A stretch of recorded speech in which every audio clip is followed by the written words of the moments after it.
Bonjour à tous. Aujourd'hui, nous allons vous parler d'un sujet que tout le monde pense connaître déjà, mais rien de plus faux.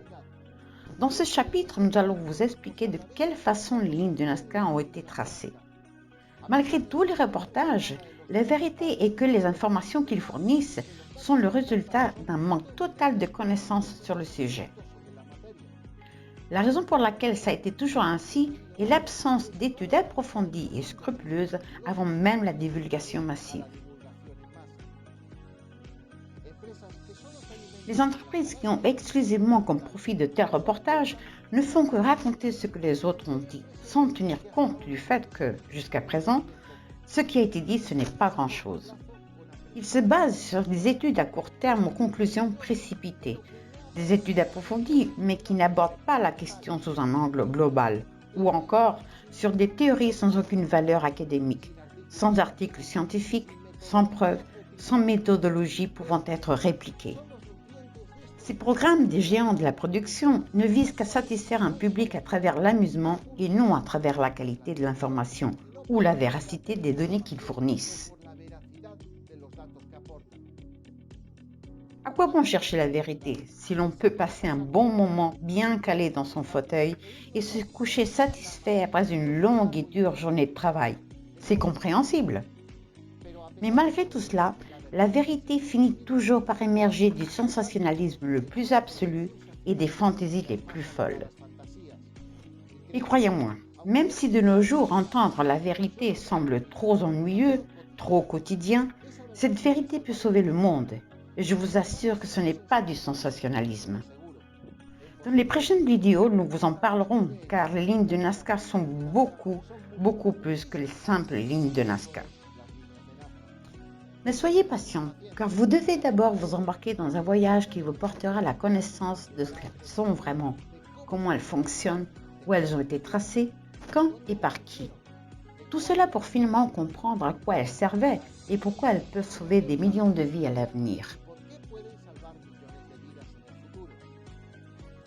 La vérité est excitante, pas ennuyeuse, pour le simple fait qu'elle est vraie, qu'elle existe comme tout ce qui nous touche dans notre vie réelle et quotidienne.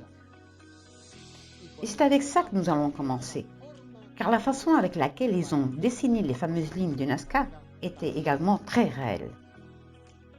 On nous a dit de tout, qu'elles étaient tracées par des vaisseaux extraterrestres avec d'énormes lasers pointant dans le désert, par des engins sophistiqués parcourant les vastes plaines, par des sorciers antédiluviens utilisant la manne. Autant de délires d'écrivains tentant de gagner de l'argent en jouant avec nos illusions et nos désirs. Mais c'est faux, vous verrez pourquoi. Au cours de 10 années de recherche minutieuse, notre équipe internationale et interdisciplinaire s'est rapprochée aux lignes. En vérifiant de nombreuses théories, nous avons conclu que les informations ennuyeuses de Wikipédia et des archéologues étaient les plus précises de toutes. Car le monde académique ne dit pas les choses pour le plaisir de les dire. La vérité est que les outils qu'ils ont utilisés à l'époque pour créer ce fantastique labyrinthe de lignes, de structures et de géoglyphes, c'était des bâtons, des pierres, des cordes et beaucoup de sueur. Ils ont employé deux types de matériaux, un plus sombre en surface et un plus clair au fond. Le matériau le plus sombre était mis de côté et amassé au bord de la ligne, et le plus clair restait à portée de vue pour le mettre en valeur et créer le contraste. C'est aussi simple que cela. Est-ce que ça a été vraiment si simple? Eh bien non, pas du tout. C'est ce que l'on croyait, du moins c'est ce que la science croyait. Aussi incroyable que cela puisse paraître, le travail de ces coriaces et infatigables Nazca allait bien au-delà. Dans la deuxième partie de ce chapitre, nous vous parlerons des résultats de plus de 9 ans de recherche sur ce que nous voyons et ne voyons pas dans les lignes de Nazca.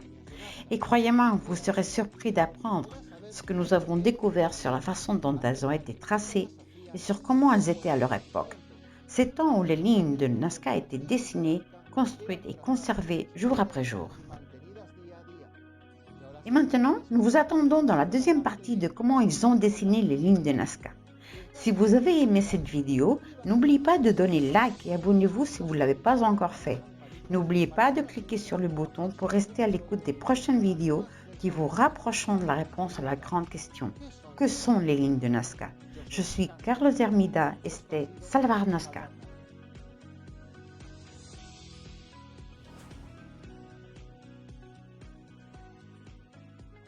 Solo en YouTube.